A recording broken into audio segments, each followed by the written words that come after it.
My teacher said, Cicely, you scared to be human, meaning I'm scared to show the most intimate parts of my life. So the grind don't stop, according to Cicely.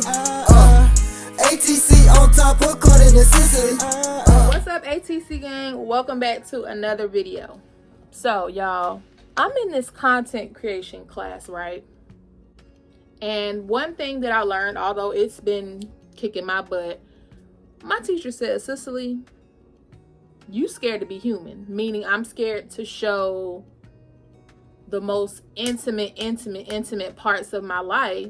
And I feel like I do share, as far as sickle cell, I'm transparent, but I just don't show a lot of when I'm sick. One thing that I do, I started this series called Transparent Tuesday. So it's, whenever a Tuesday rolls around, if I'm going through something, if I've gone through something and, it's heavy on my heart, I'll go ahead and speak on it. Because one thing I do know, what I go through can help you, can help your cousin, your auntie, neighbor, or whatever have you. So I was up and I couldn't sleep. I'm the type of person, when something's on my mind, I can't sleep. Because I don't journal, my way of getting my thoughts out, well, they stay in my head, so I'm not sleeping. So my way of getting them out is to turn the camera on, and then it's off of my chest and I can rest. I said, you know what? Part of my journey to grow means I have to be consistent. Being consistent means I have to post. Posting more means I have to wake up earlier. So while it's still like 5 something, the house is asleep, it's dark outside, I said, you know what, Cicely, before you have time to talk yourself out of this, to get dressed, to get cute, go ahead and get it out. So what I wanted to talk about today was, I just wanted to raise the question. I know this is going to sound crazy, but I had to raise the question of, do you think being abused or staying in an abusive situation, is abuse a choice? Now, let me explain what I mean. I know, obviously, if somebody is abusing you, that's not your choice. That's the other person's choice. But what I mean is it your choice to continue to be abused because you're not leaving? And the epiphany that I came to about 30 minutes ago, because I was up praying, just being thankful for everything God is gonna do in my life, giving me the wisdom and the knowledge to be able to know when it's time to share, when it's time to be able to help somebody, just to be able. I was thanking God for ordering my steps, for what's happening, what's gonna happen. And one thing I was praying about was, how do I become more transparent? Because like I said, you never know what can help the next person. And it's crazy, the first thing that dawned on me, this is a topic I've been wanting to speak on for a while, but now I'm realizing it in a different way. So I was in an abusive marriage for 12 years. This is a military man. It was somebody I grew up with, somebody I knew since childhood. And now looking back, it was a choice. I was choosing to be abused.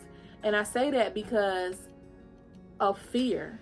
Because I didn't have self-love, because I was fearful of, being alone, fearful that nobody is going to want to be with me, because I'm disabled, fearful that no man is going to find me attractive, because I have long legs, because the sickle cell causes my blood not to flow. When I, get mosquito bites, it scabs up, it looks bad. And so I had all of these things about beauty standards and just my way, like, Cicely, you're not clean enough, you don't cook. And although those things back then were true, I didn't grow up learning how to be a wife. I didn't grow up learning how to cook and clean. So those things affected my marriage. I can't give you what I don't have. So the point is, because I didn't have the self-love and the confidence in myself, because I knew I lacked in those areas, I continued to be in a marriage that I had no business being in. Like, I literally can remember verbatim my ex-husband standing over me, ramming my head into a bathroom door. My eldest son was right there, and by the time the police came, it was blood everywhere. That argument started because I wanted help. I wanted him to buy medicine. So he was being a jerk, and he know I can't be outside in the rain because I have sickle cell. So he's telling me, you go buy it.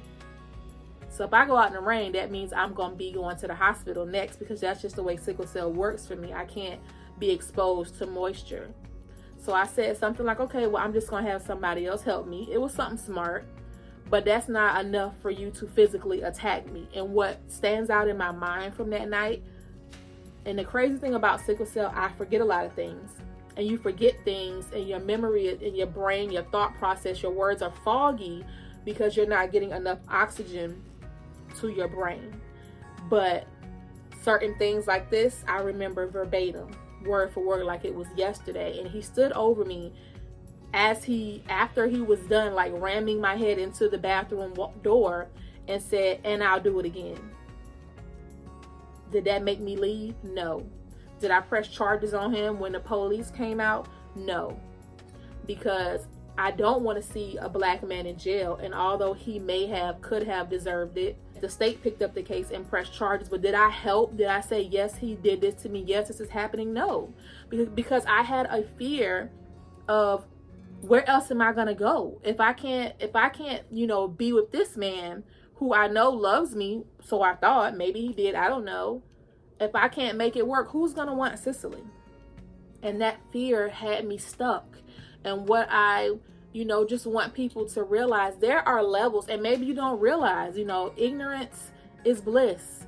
And when you don't know something, you're happy. But once the light bulb has gone off, you can't, go back to the dark. So I was not only physically abused, but financially abused. If he got mad because I'm disabled and I wasn't, the breadwinner, he paid all the bills. If he got mad, guess what? I'm not getting no money. He's taking back, the money that he's going to give me. When he's deployed, if I'm not answering the phone, when he wants to, even if he did something wrong to me and I deserve to take a break, if I did not behave, if I wasn't nice, if I didn't respond, if I didn't text back, now you have me and your son in America by ourselves when you're overseas, and he would cut my phone off or not give me the money to pay a bill. In my 20s, in my early 30s, I didn't know that is abuse. It's financial abuse when you're, holding money over somebody's head. But at the end of the day, no matter all the things he took me through, I thank God, because that allows me to know where my markers are. And in my current relationship, my boyfriend might have it a little bit harder because the smallest thing I cannot tolerate, because I've already tolerated so much. And although I know I still have those little downfalls where another man might not want me, I'll be by myself before I let you, abuse me again. Nobody's going to be able to take something away from me, because I'm going to work hard to provide it for myself. And so looking back, I had the epiphany, like, dang, sometimes I think, whether it's subconsciously or not, we are and could be choosing to be abused.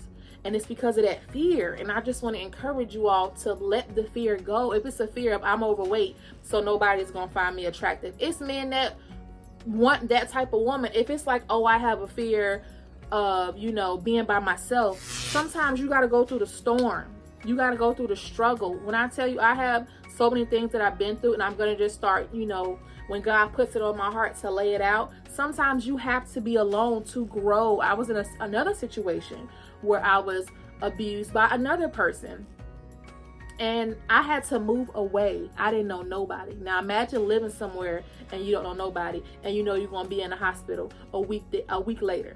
And I had to depend on neighbors to watch my baby. But that time away, being alone, allowed me to grow spiritually. It allowed me to grow mentally. And I thank God for that time, because it made me stronger. It made me develop into the woman that I am today. So whatever the fear is, you have to really tap into it and be honest with yourself and come to the conclusion that it don't matter. At the end of the day, God got me. At the end of the day, God is going to put people in my life, whether it's virtually like this or face to face, that's going to get you from this step to the next step, because we can no longer allow the fear of what may happen or the fear of what hasn't happened keep us stuck and keep us settling. But all right, y'all, I had to get it off. And you know what? If you enjoy this type of content, I would love to have you like, share, subscribe, or follow, depending on what platform you're watching on. And until next time, be blessed. I'm Cicely, and one video at a time, we're going to erase the stigma surrounding sickle cell anemia. I do this for Cicely, on that core, vlogs and more, yeah, yeah. On that core, vlogs and more, yeah, yeah. On that core, vlogs and more, yeah, yeah. On that core, vlogs and more, yeah, yeah.